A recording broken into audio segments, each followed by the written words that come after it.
시청자 여러분 안녕하십니까? 9월 19일 금요일 매일신문 뉴스입니다.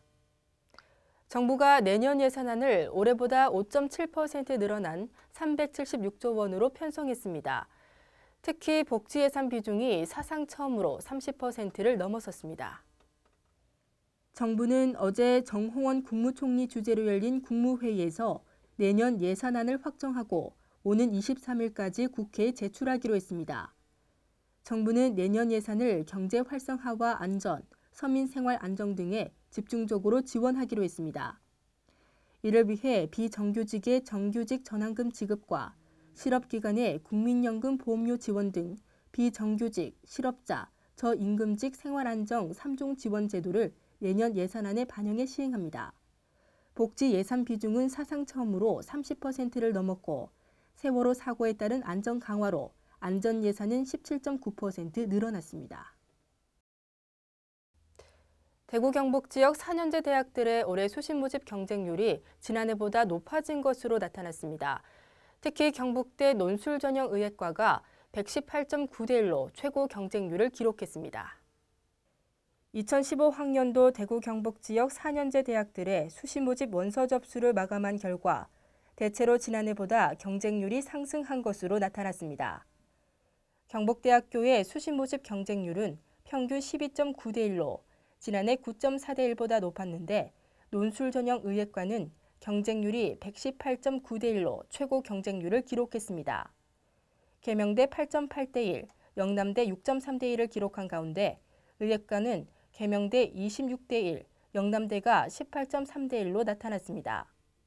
대구대 9.7대 1, 대구 가톨릭대 8.1대 1, 경일대 5.3대 1, 대구 한의대 6.8대 1, 경운대 5.8대 1, 금호공대 7.9대 1이었습니다. 경상북도가 공무원 인사의 공정성을 키우기 위해 독립적 인사전담 기구를 만들기로 했습니다. 경상북도는 오는 23일부터 열리는 경북도의회에 조직 개편안을 제출하면서 인재개발 정책관 신설을 담았습니다. 김관용 경북도지사의 3선 취임 이후 도청 공무원들을 대상으로 설문조사한 결과 공무원들의 가장 큰 불만이 인사평가 과정의 공정성이 낮다는 것입니다. 경상북도는 이에 따라 행정부지사 직속의 인재개발 정책관을 신설해 공무원들의 평정, 교육, 성과평가 기능을 주기로 했습니다. 또 공무원 평가와 관련된 모든 기능을 인재개발 정책관실로 직접시키기로 했습니다. 성매매 집결지인 자갈마당 폐쇄를 위한 시민연대가 대구에 생깁니다. 대구 경북 여성단체연합 등 시민단체가 성매매 업소가 몰려있는 중구 동원동 자갈마당 폐쇄를 위한 시민연대를 구성했습니다. 시민연대는 성매매 방지법 시행 10주년을 맞아 대구시와 중구청에 자갈마당 폐쇄를 강력하게 요구하며 활동을 이어나가겠다는 방침입니다. 시민연대 발족은 오는 20일 오전 10시 30분쯤 대구시청 앞에서 열릴 예정입니다. 자갈마당은 대구 중구 동원동에 형성된 성매매 집결지로 63개 유리방 업소 가운데 40여 곳의 업소들이 250명의 여성을 고용해 영업 중입니다.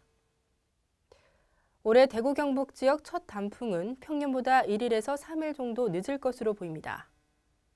소백산과 주황산은 10월 14일부터 15일, 팔공산과 금오산은 10월 19일부터 21일쯤 첫 단풍이 들 것으로 예상했습니다.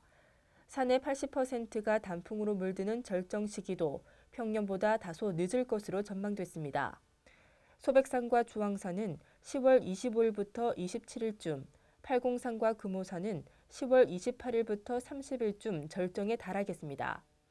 대구기상대는 9월 15일까지 관측 기온은 평년과 비슷했지만 이후 9월 기온이 평년보다 높을 것으로 예상돼 첫 단풍과 단풍의 절정이 평년보다 1일에서 3일 늦을 것으로 내다봤습니다.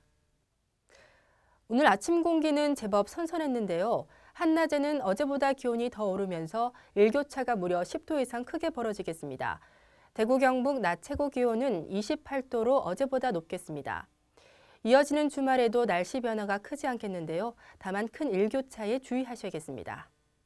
이상으로 매일신문 뉴스를 마치겠습니다. 시청해주신 여러분 고맙습니다.